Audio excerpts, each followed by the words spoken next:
Hey, everybody, welcome back to the Freshly Squeezed podcast. We are Brooks and Jacob, and this season on Freshly Squeezed, we are talking about doing what you can with what you have. So that means going after things you feel called to and passionate about, regardless of what resources or limitations may be in play, but instead looking at those and seeing how they can be applied to your situation. And Jacob's going to talk about who we have on today and what we're going to be talking about.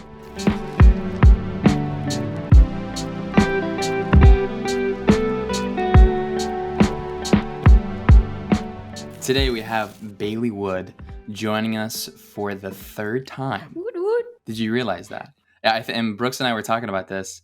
I believe this is our first third-time guest. I'm the OG. So, Yes. so feel honored. You should feel honored. Round of applause for that. And like Brooks was saying, this season is just all about using your gifts that God has given you for the season that you're in, ultimately to bring Him glory. And the reason we invited Baylee on again is that she fits that description so well and in so many different ways. She's a potter at McQueen Pottery, as well as Eagle Rock Campgrounds in East Tennessee. And she's also the creator and owner of the leather goods company called Sparrows and Glory. And we actually did a whole episode talking about her inspiration on how that started and some pretty incredible stories of what God did to put that in place. And that was episode 38. If you haven't heard that one already, definitely go back and listen to that. That gives a lot of context to what we're going to be talking a little bit more in detail today. She creates handmade leather journals, among other things, cool things on her website. But I think the real reason that I love what you're doing, Baylee, is not like your creativity towards creating journals and creating, I think pottery is coming up soon, if I'm not mistaken, Yes. right? So pottery, you're going to be selling some awesome pottery products on your website as well. But I love all that stuff because that just gets me super excited when I see other people creating stuff. But what really gets me excited about what you're doing is the fact that your whole goal is to empower and to encourage people to find a regular rhythm of speaking to God. And specifically through Sparrows and Glory, it's through journaling. Mm-hmm. And one way you do that is through journal prompts, which I love. I love reading those. And I can tell you put a lot of thought and some cool designs into those. And we're just really excited to be talking to you more practically about what that looks like on a day-to-day basis, on how you run Sparrows and Glory, all of your passion behind that, while still doing other things that probably fund most of your life. But this thing is such a passion that you keep it going and you do it with excellence. And so we're excited to kind of dig into the day-to-day life of Baylee Wood. So we're excited to have you on. Thank you for joining Thanks us. for letting me be here for a third time. Yes, of course. Yeah. Yeah. Also, I forgot to mention this because this is actually a pretty big thing. But later on, and near the end of this episode, we're going to be giving away one of Baylee's journals, one of Sparrows and Glory's journals, which are amazing. I actually have one that you guys gifted me. I think it was a joint gift, I believe. It is from me, but Baylee made it. I'll take credit. I'm going to take part of the credit from you, Brooks, and just give it to Baylee, okay? I almost had her write the note because I was like not a fan of my handwriting. I was like, "Can you write it?" And you were like, "You have to write it. Like, it's from you. That was another You need to moment when write he it." asked me something. I said, no. No, just got to be point blank with Brooks. But yeah, we're gonna do a giveaway, and we'll talk more details later. But just wanted to put that up front there to kind of cause some anticipation for people to listen with anticipation. So Yes, we'll talk about that again at some point. You won't know when, but at some point we'll talk about it. Just gonna drop it. It's probably the end. So, third time back on, you probably know what the first question is going to be. We love to ask people whether they've been on 3 times or if it's their first time, What is fresh on your mind? What is fresh on my mind? I was telling Brooks earlier before we got on, I've been thinking about this all day and I have no idea what to talk about. Yeah, I feel like I've just been consuming so much information about the things that we're actually going to be talking about later. Mm-hmm. And I don't really have capacity to like really think on things and have a lot of revelation on anything. Mm. It's just like my brain's trying to like figure out what to do with all of this information. But I will say that one thing that I've been a little excited about and really thinking on has been Till We Have Faces by C.S. Lewis. I don't know if you guys is have that a read it. book? It's a book. Okay. Yeah. And it's just really cool what he did. He essentially took all of his different writings and books that he's ever written, and he kind of took bits and pieces and messages and implemented all of them into Till We Have Faces. And when you read the book, it's honestly the most boring thing you'll ever read. But but then like when you start to like unpack it, it's just like this huge like unveiling of all of these really like beautiful truths. And like something really unique about it is there's this moment with the main character, and she's essentially like the epitome of our humanity, and like you see every ugly and shameful part of her heart. And it's just kind of like you don't like her when you're reading the book and you're bored with her because she's just such a like unhappy, mundane character. But she really is like she's a reflection of a lot of the moments that we experience just added up, and you see all of it. And she ends up going to this mountain, and the god of the mountain is the god of love, and he speaks to her heart while she's there, and he says, why should your heart not dance?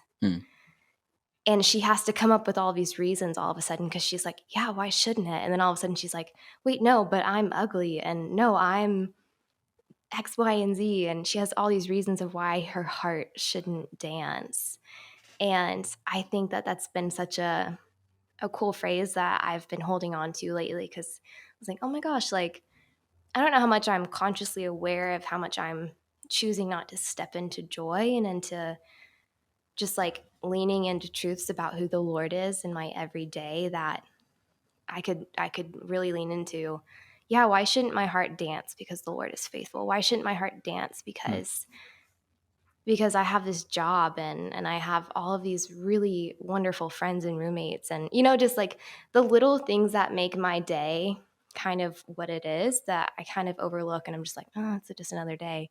But there's so many facets of our day to day that actually, I think if we really were to look at it and realize how much grace and like generosity is built in from the Lord's heart, that we would be saying that, like, why should my heart not dance? So I think it's been a really cool thing to kind of look at every time I'm like, oh, like I have to get up early and like I gotta write, or I gotta, whatever it is. Like, Jacob, I remember last time we talked, you said you were getting up at like 4 a.m. Like, who's excited to get up at 4 a.m? But I think when you think about the fact that you get to watch the sunrise and you get to have a really good cup of coffee and you get to sit in your favorite chair, and like those little things that add up, and then you get to see, like, you probably get to see your daughter wake up and like experience the morning with her and be present with a family member. Those are things that are like dance worthy. So that's kind of been what's on my mind, of just like taking fresh perspective on the little things that honestly I think I'm kind of bored by. Yeah, it's a good reminder of just like seeking to be attentive to the things that should fill us with joy each day, and just kind of paying attention to those things.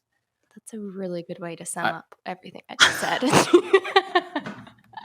Well, what's ironic is, I think it was Brooks and I had a conversation recently, whether that was over voice texts, which we do all the time. We do those little voice texts. You guys are those guys. Yeah, we're those We got guys. stuff We to don't have. get through. We got stuff to talk about. Can't do it Yep. on Marco And Polo it's all the time. but I can't remember where this conversation was held, but I do remember thinking, I'm like, man, we've done an episode regarding the topic of it's okay to not be okay. And I'm like, I kind of want to do an episode talking about it's okay to be okay, because I feel like a lot of people don't give themselves permission to be okay. There's always a reason to not be okay, and there's always a reason to be okay. It's just kind of like what you said. Those things are mundane. Those things you do every day are mundane. They lose their excitement.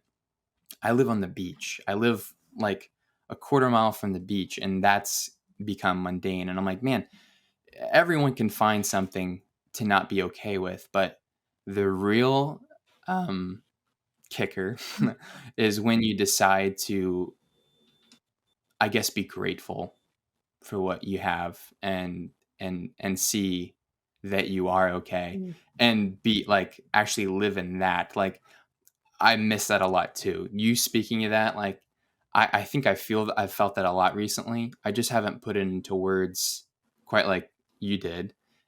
And it's a really good perspective, because I want that. Like, childhood was full of those days. You're just like, I'm excited about today. Yes. I want to go. Every day was just like, wow, I wonder what's going to happen. And then when you get older, you're like, I already know what's going to happen. And then that kills the fun before it even begins, Yeah, because you're not expecting God to do something. yeah, and it's funny, like the amount of pressure we put on our day too, of Mm. like we have to get all these things done, or like there's so much expectation we just put on ourselves in general. And I remember being a kid, and I'd Yeah. wake up and I'm like, I can't wait to eat cereal. Like Yeah. I'm gonna eat Yeah. a bowl of Frosted Flakes, and it's gonna be the best thing ever. And that was like the beginning of my morning, and it was like it was Yeah. like, yes, I Yeah. get to have sugar cereal. Real Mhm. quick, I apologize if you hear me typing away. I'm trying to find this verse that I think perfectly sums up that thought, which is Philippians 4:8, and possibly onward. But basically, it's saying, summing it all up, friends, I'd say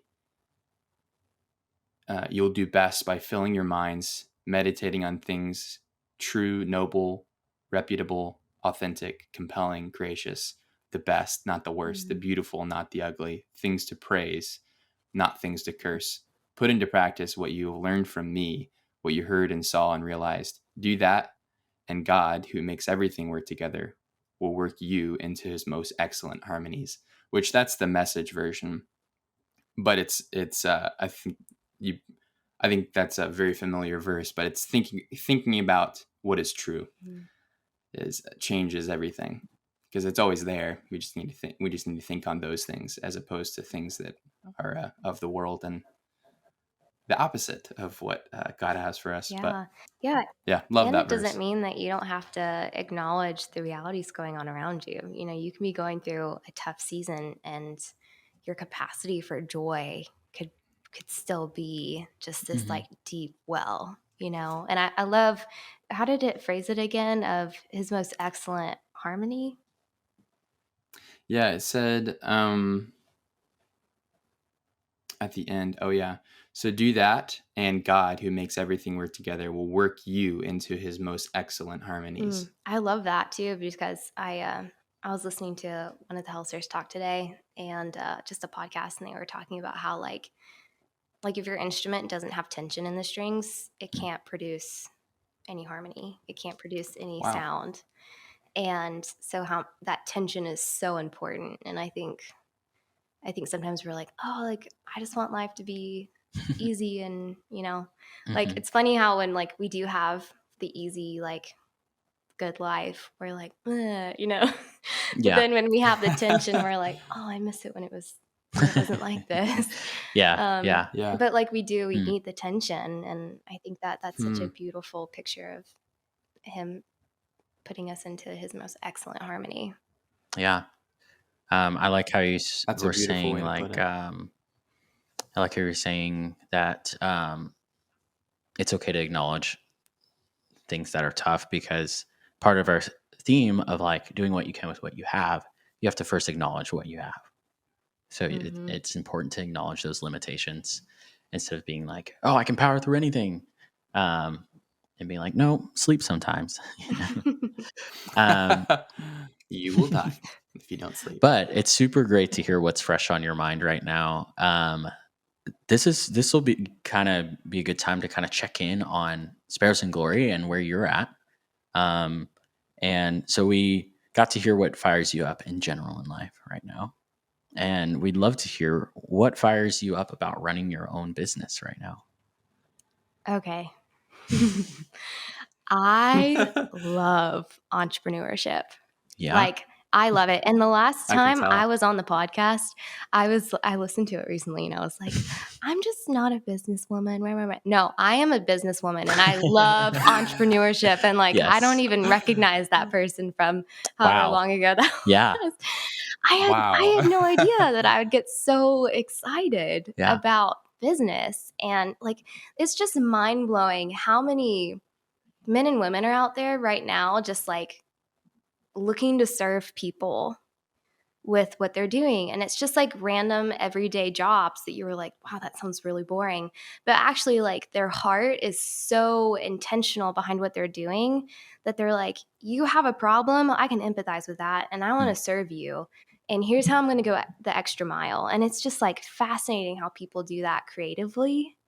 And so getting to see people doing this in the everyday, just with things that aren't that interesting to me, and then getting to implement that kind of stuff with stuff that I do find interesting, like leather and writing. It's so exciting, and it really fires me up to the point of where I could say, like, even if it's for one person, I would keep doing this. And I couldn't just make leather goods for life if it wasn't for the heart behind everything that I'm doing and just the vision that the Lord is continuing to unfold for me. Like, so I still don't feel like I have a clear picture. I don't feel like he's unveiled everything for me yet. And it's just kind of like a day by day, he's kind of going like, actually, here's how this pieces together. And I'm like, oh, no way. Like, it's just blowing my mind. And I'm like, wow, that's a great idea. And I would have never thought of that. And it's amazing to get to do this for a lifetime, to get to serve people and like see the kingdom come in such a unique way. And I was thinking on my way here about how, like, when I was even fresh out of college, I was like, I just don't know how adults are interested in business. Like, I don't understand how they're interested in marketing. Like, if it's not like a movie or music or something like that, I'm like, why do people love numbers and business? I just didn't get it. And now I'm like, oh my gosh, I totally get it. I love it. So it's just making my heart come alive. Good. Well, one, I've always seen you embrace like the wondrous adventure side of like following the Lord. And I do see that. I've seen that wonder come to life since that podcast more than a few months ago. But what do you think like made that switch for you? Honestly, I think it's looking to stay motivated, and because there's so many people who have done it so well and done it from a stance of leaning into the Lord, that they pulled it out of me every time that I was kind of going, okay, Lord, like, I still don't get it. What's this all about? And so I'd listen to more podcasts, or I would do some research, or I would just talk with people. And the more that they kind of talked about what the Lord was doing with their business, or how like the Lord gave them revelation or something like that, or even just like watching you guys, like I keep up with the podcast regularly. And even your friend Kaylee, like, it's stories like that I was like, oh, and it just slowly kind of started to make more sense. Like, I remember the Lord, I was like, what is this all about? And the Lord's like, the people. And I was like, yeah, but like, that's so good. Yeah. but what does that look like? I feel like the Lord speaks to me in a similar way. There's this YouTube series by Elena Osborne, and it's about her Pacific Crest Trail through hike. And her short film is called "It Is the People," and that phrase has stuck with me. But often in those kind of prayers that I've lifted up to the Lord, like, okay, what's this for? He'll usually answer with like a very, I don't know if vague is the right word, but just like It's just simple. simple. But it wasn't the specific answer I was looking for, But he's like, community, Like, home. I need you to spell all of these out for me. These are big concepts. Exactly. But they're simple. So that's really cool to hear that Yeah. you receive that direction as well. The people. That's so cool. Yeah. It's not just about people buying the product. It's about meeting them where they're at and honestly like empathizing with who they are currently and who they want to become and giving them tools to become that person. Mm-hmm. I know you do. Well, I don't even know what to call them. You go to craft shows, maybe? Yes. Is that what they're Markets. called? Yeah. So, because I know you do online business, you run a lot of stuff from your Instagram and I'm assuming other social media platforms. But I guess for us, like doing a podcast, we don't really ever get to see anybody face to face besides the person we're talking to here. And and my mom tells me and my wife tells me, like, I love that one, and I love getting to that really impacted me, what Charlie said or what Baylee said. But there's no like, all right, now let's get together for all the people that listen on a regular basis. There's none of that. But I'm assuming having opportunities to go to craft shows and getting to hand people journals and getting to share your vision is a pretty special moment. But I guess share a little bit about like how that impacts you and what's your favorite part about that. Honestly, markets really intimidate me. It's a lot of socializing, and you don't really know how interested people are when they come up to your table. And so the fact that I don't know if they're like perusing or if they're like actually wanting to hear about the product, I'm the type of person who's like, I don't want to bother you. So if you just want to like peek and walk by, like go for it. But I'm learning with doing the markets that a lot of people, they just want to be seen and heard. And so even if they're not interested in your product, like that's still what it's about for me. And so like I remember this woman, Yvonne, came up to my table at the last market I did, and she started telling me about her faith. She started telling me about why she loves journaling and different podcasts that she listens to, and I got to tell her all about my love for C.S. Lewis, and we built this random connection.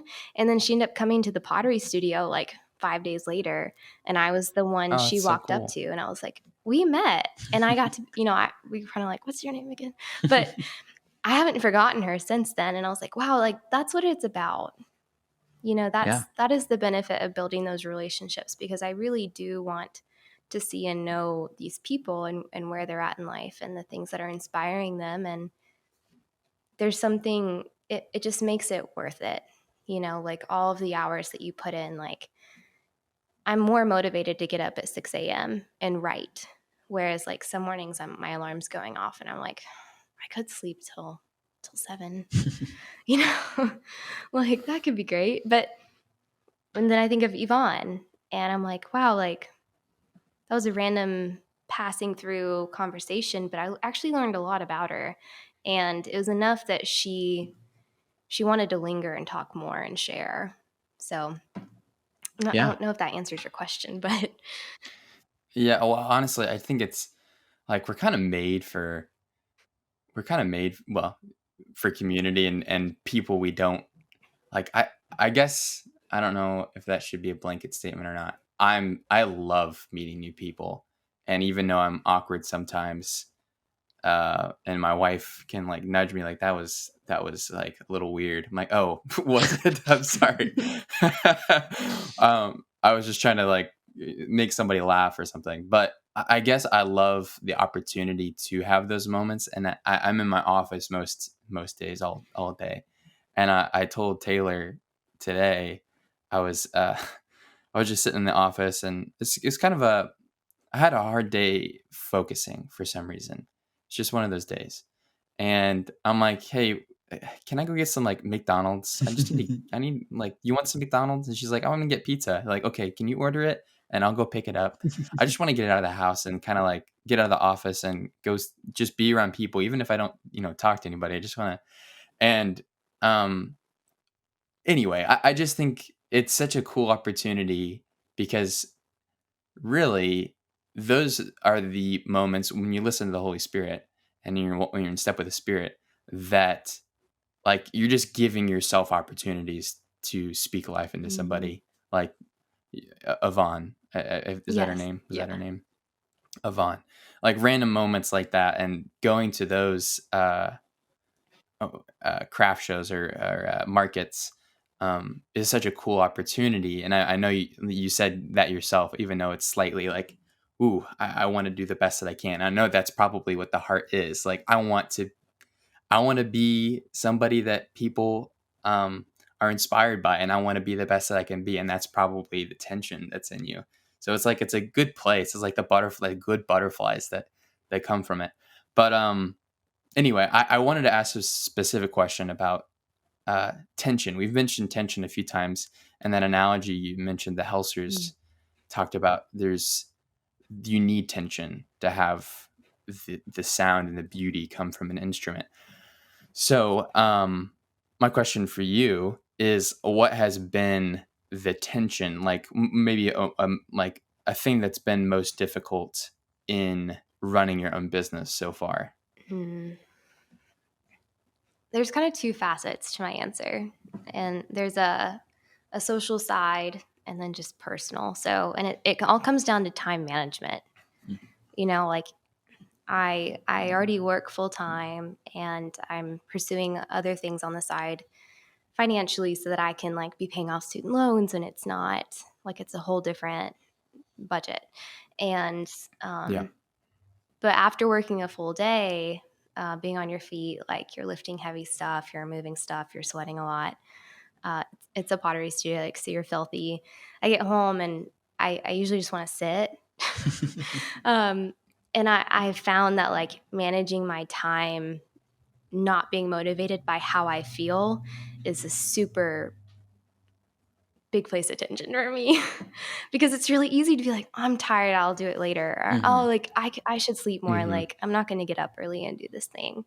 And I mean, if you don't do it, no one else is going to do it, And then socially, like you're trying to constantly like find time where you can be productive and prioritize things and get the most important things done on your list. And that way, like when you look back on your day, you're not like, oh, I had all these to-dos, but I didn't accomplish this one thing, so it's kind of a waste. And I think we do that a lot. Like we'll make our to-do list, we'll plan out our day, and then we don't like incorporate enough time, or we do hit all the to-dos, but we don't nail that one thing. So like for me, like getting up 2 hours before work and just like having a routine and writing and working on journal prompts, like if I don't do that, then like my work for the week it's not accomplished, for me personally, for Sparrows and Glory. So it's that. And then the social side of things of like, when do you incorporate the yeses and the nos of, yeah, I can go hang out now, and no, I can't this time, and you say no a lot, and that's hard when friends don't understand, and you're exhausted, so it's that tension of, you want to say yes and you want to hang out with your friends and do things and be social, but like you need to be present doing this one thing, because you can find a million reasons to not do something, and it only takes one reason to say yes and do it and get it done. And I think too, like the key is having routines that you can count on showing up for. So, I can say all day that I'm going to get up early. And for the longest time I did, and I actually would never get up with my alarm and I'd keep snoozing it. Or I could be like, I'm going to go to the gym, or, whatever it is that your objective is that you're working towards.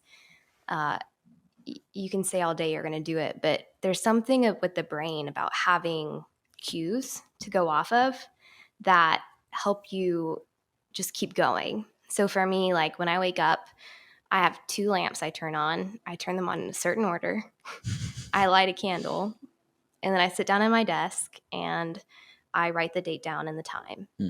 And if I don't turn on those lamps first, I'm probably not going to get out of bed. Like, so it's just this weird pattern of things that you can do. Like your brain is like, oh yeah, I've done this many times before. Like I know what to do next. So you're not thinking about it anymore. So you just get up, and it doesn't matter how tired I am. I'm like, I know what to do because I don't have to think about it anymore.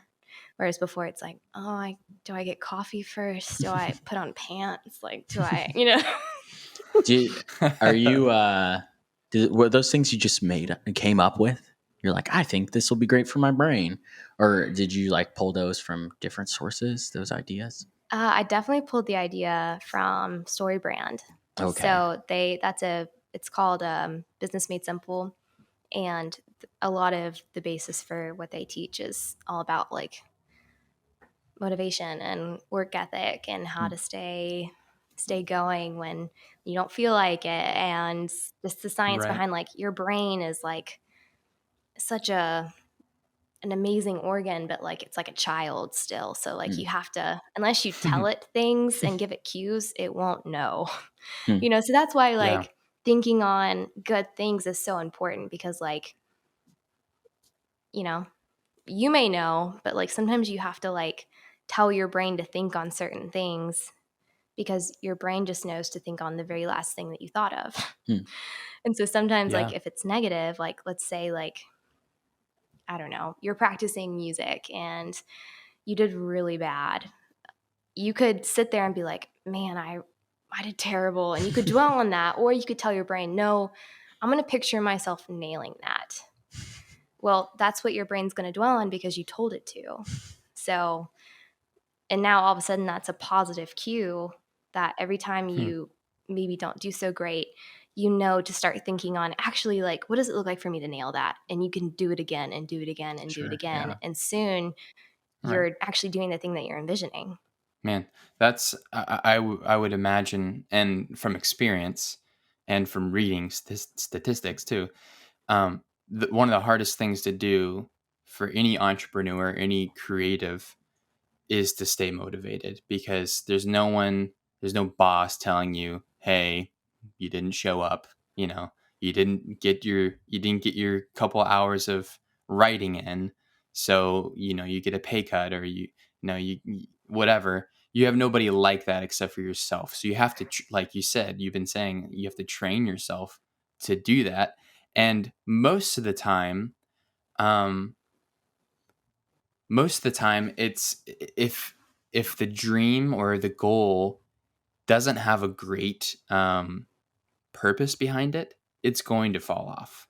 Like, it's going to fall off because you don't have the motivation. Is like, I need to do things. I need to do these things. And then if you can do them for a while, but then it becomes mundane and it's not life-giving.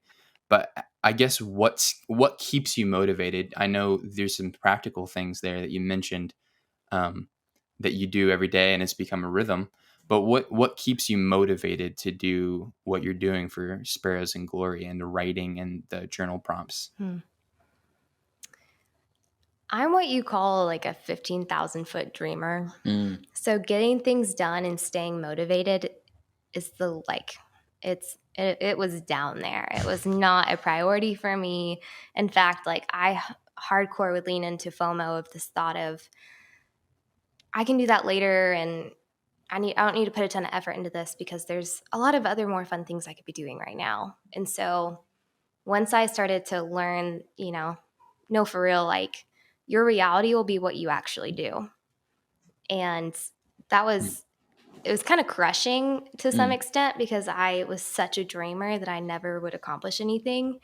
And I just got so fed up with that routine that I had to have some honest conversations with myself of just like, okay, I need to start taking real baby steps of ways to stay motivated. And so part of that was just like the psychological side of saying, okay, like I'm not motivated when I get home, but what I'm going to do is I'm going to change my shoes, I'm going to change my clothes, and then I'm going to get back at it. So I'll go sit down, I'll go somewhere, whatever I need to work on. I'm intentionally going somewhere and I'm turning off all distractions. And that was a huge help because there's this joke in the business world that like us business people, us business people over here, it runs around that you as fully stepped into now. entrepreneurs. Yeah. There's like this force just trying to like totally distract you, and it's just a joke, but like it's true. There are so many things that can distract you, so you have to start saying no to things. And so like this morning my roommate was like texting me multiple times and I just had to like turn off all of my notifications. Little things like that add up. Truth comes out. I really want her to watch this. Oh, I know she will. I love you, Hannah. Love you, Hannah. I read them later. But it's just saying like it's easy to say like, okay, from 6 to 8 a.m. I'm gonna write. But honestly, like it's better for me not to do that. It's better to say like, okay, I'm just going to start at 6 and then I'm going to mark when I stop, because it's important to be tracking the time you're putting in. So if you're not aware of the time you're putting in, then you're probably not putting in a ton, and to be honest, it's motivating when you look at, okay, I've put in 8 hours this week writing. I haven't yet, but like that's a lot of time. Yeah. You better have something good after that, Yeah. So like, but it's empowering. Like, okay, I'm doing it, like I got up on my own. I did the things and, I met with the Lord and I'm proud of that, and I think too, it's like, don't recreate the wheel, and you will never arrive. So like the most successful people in the world and some of the best leaders, they would tell you they haven't arrived yet. And they're still working their tails off and they love it. They love growth, but they've had to cultivate sustainable rhythms in their life with their families, with the things they're pursuing and their main objectives to accomplish those things. And they didn't do it alone. And another facet of that is just believing in yourself too. I think like, a year ago I was like, man, business, whatever. But now I'm like, no, I don't think anyone really wins the lottery. I think there are a ton of normal, everyday people having successful businesses. And it's because they're putting in the time, they're putting in the work, and they believe they can do it, and hard work is hard. It is. But it's never not worth it.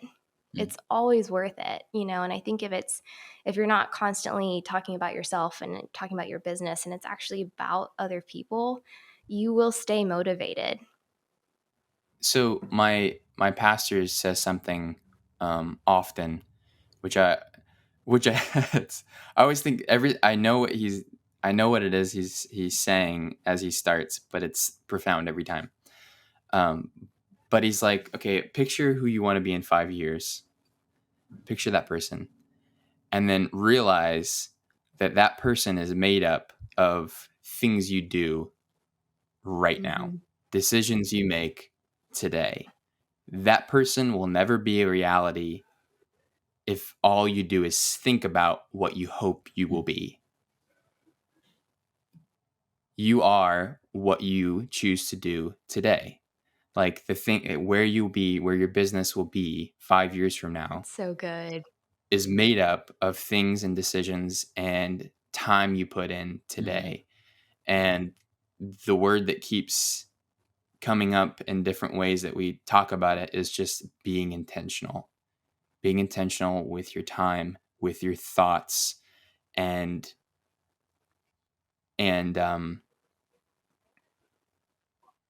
I think that's one of the main things it comes down to for someone to be successful and for someone to fail at something is that they have a big picture goal. And this was me a lot too, and still is me on a lot of things. And I know the things I need to do, I just don't end up doing them sometimes. And sometimes that's for the best, because I think I dream too many things to do at once. You're a So 15,000 maybe it's foot a good dreamer. thing. I am, and it's a good thing, but it's also a bad thing, because I have to bring some reality to my mind. But I guess when transitioning, like you've talked about transitioning from, well, I'm becoming an entrepreneur, I guess, because I have Sparrows and Glory, I have my own website, to now being like, oh yeah, 100%, I love it, I'm an Yeah. entrepreneur. How do you balance the new creative fun things that come into your head versus the necessities that come with fulfilling something that you've already created, like Sparrows and Glory? Like, new things pop into your head, I'm sure, all the Mhm. time. How do you balance those two and keep them in check, to where what you're already doing will continue to thrive, but while still wanting to grow and create new things and allowing space to do that? Like, what's your balance? Oh my gosh. I do have so many ideas and I want to jump on them. I'm a jumper. And that's the problem too. My roommate is not like that. She's very much like, "Hey, give me like some time to think about that." And I'm not like that. I will sacrifice and be like, "Yeah, let's make it happen." Yeah. And I won't Yeah. think it through. And so I've had to learn through failing at business, and we can talk about failure more because I love what failure is in the midst of entrepreneurship. But I like, it's so hard to say no, but really it is just, it comes down to like, write things down, make a list. Like Hmm. when I do my morning, like when I write down my day, it's like, okay, like things I'm excited about, things that I have to get done. Here are those to-do list things that are going to take up time that I don't really want to do. And then I give myself 3 goals for the day, just 3. And often I only get 1 or 2 done. Hmm. And I think as like dreamers, it can be like, I have 18 things on my list. And Yeah. you're like, I can accomplish all these things. And then like you actually spend like an entire month working on your website instead of getting it done in 2 days, you know? Like there's so many Yeah. practical, time-consuming things that you have to get done, and oftentimes those slow you down. But I ask the Lord for discernment a lot on ideas, and I just write ideas down all the time. I feel like I'm constantly dreaming with the Lord all day, every day. When I'm at work, I am talking to the Lord about Sparrows and Glory, and I am fired up when I get to go home and leave, and then I crash when I get home because I realize I can sit. But Yeah. then I'm like, oh, I have all these ideas, and Mhm. so I just keep track of them because there's a lot of things, like maybe it just costs too much money, or maybe it's too time consuming, or maybe it's just honestly like 3 years ahead of you instead of tomorrow, you Mhm. know? Hmm. And I think there's time and there's room for it. And you just have to ask the Lord, hey, like, when does this fit in? Does it actually? Mhm. And like, what can we do with it? And sometimes Hmm. maybe I think too, like some ideas are good for others. So sometimes I've had ideas and I'm like, oh, I should tell so and so about that. And maybe they could implement that. That'd be good for them. Totally. Yeah. And I think Hmm. like sharing and those dreams and offering them up to other people sometimes is also good, because it may not be the right decision for you from a business stance. Yeah, I automatically, when you're talking about all of the things that spring up, like well, I think of a plant, and it's growing because you're letting God water it. But then you also have to realize, like, I have a couple plants right by my house. They're beautiful plants. They were already grown when we bought them, partly grown. They're beautiful and pruned, and we put them in. Now they're just like huge, and I need to prune them. Um, but because of that, they're not growing some of the flowers that they should. So it's like allowing. It's not just like letting all, like, I'm super creative, and you just like you just let your plant just explode, and like, you have to kind of like aim it. And you have to let God also prune the things that need to be pruned so that your focus is on creating the truly spectacular things of the plant, which are the flowers, the things that are truly beautiful, and allowing God to water you and to prune you, to aim all of your creativity and all of your effort and intentionality towards what truly matters. And it's awesome that you write those things down, because I find myself so many times before I go to bed typing something out in my notes. I put my phone down, I try to sleep. Or I try to go to sleep, and then I'm like, oh wait, pick my phone up and type something else down. I'm like, oh, this is for tomorrow. I cannot forget about that. And I put my phone across the room because of that. I also really? forces me to get out of bed when my alarm goes off. Yeah. There you go. Yeah, well, that's a good idea. It sounds like I watch a lot of those, like, stay motivated. I wish I knew the guy's name on YouTube. He's this basically productivity guru.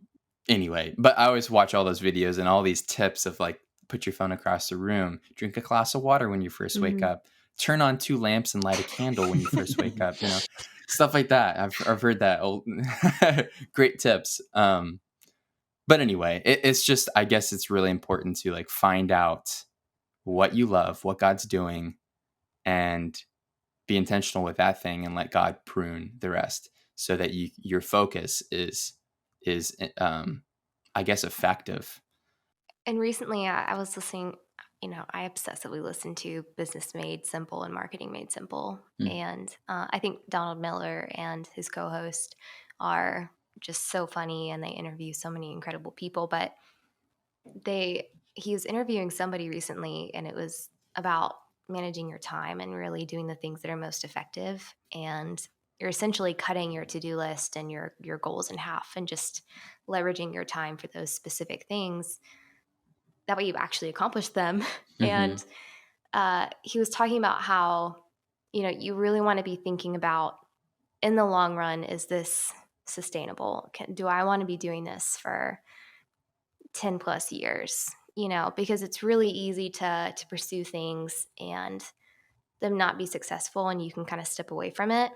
But when you are on the success train, it's really hard to step away, because all of a sudden, like, you have more income coming, or, like, let's say, like, you're putting out more songs and you're getting revenue from it. And then someone's like, hey, like, do you want to write together? And it may be a really cool opportunity. And it might be something that's going to even bring in more attention and more revenue, and, whatever would come with that. But there's a part of you that's like, I'm not sure if I actually want to do this. Well, you're saying no to a lot more in that moment than you were when you first started out. So it's a lot harder to get off the train the farther you get into success, because you're turning down more every time you get an opportunity, because the ball keeps rolling and it gets bigger. Yeah. I feel like at an earlier stage, it's like, oh, I can't say no to anything. Like, I have to say yes to everything. Yeah.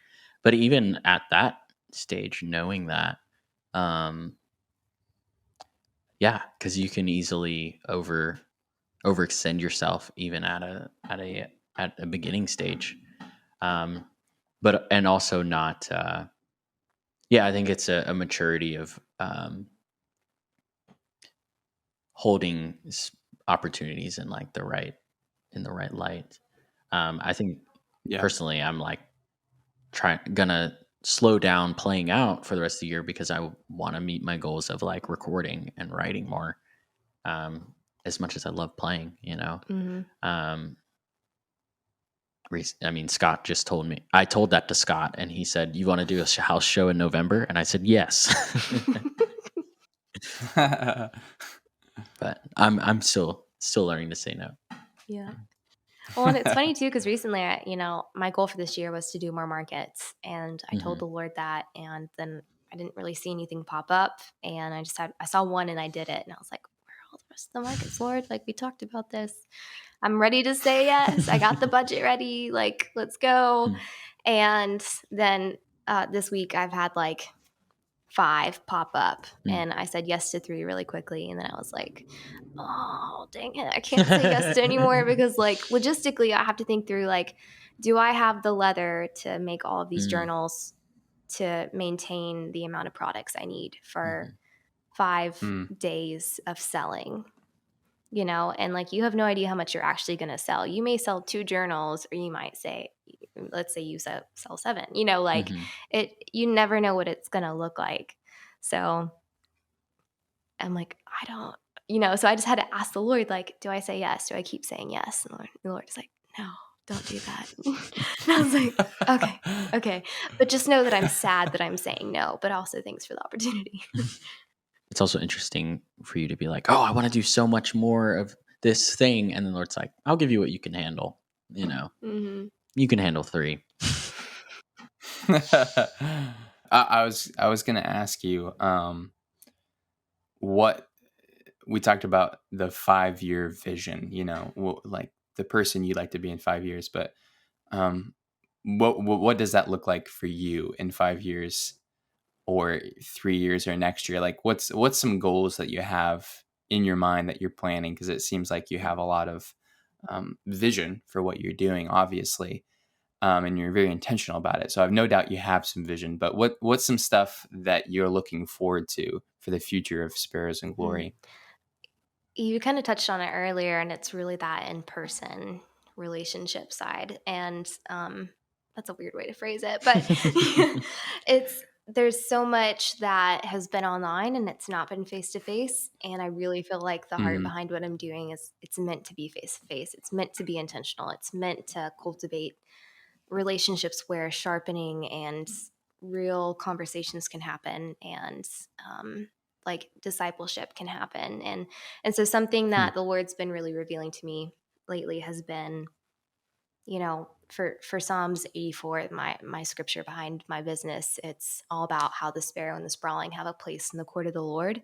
And so that's a place of intimacy. It's a place of rest. And it really made me think about how everything with us, with our purpose, with our calling, with our identity being seen and known and heard, it starts at the table with Jesus.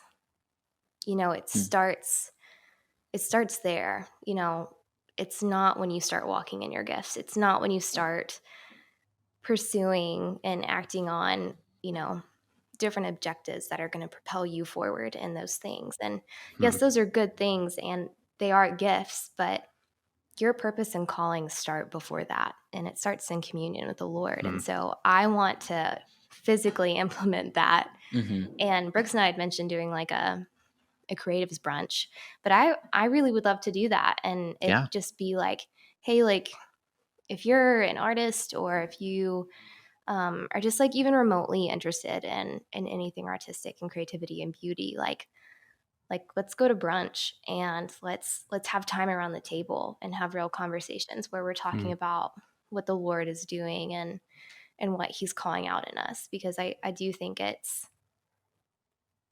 if you were to ask Mary when she was sitting at Jesus's feet, like she would tell you that was everything to her. And it would be nothing in comparison to, I don't know, just the idea of how we compare our gifts to that being everything that we're made up to be. It's just, it doesn't even begin to compare, actually.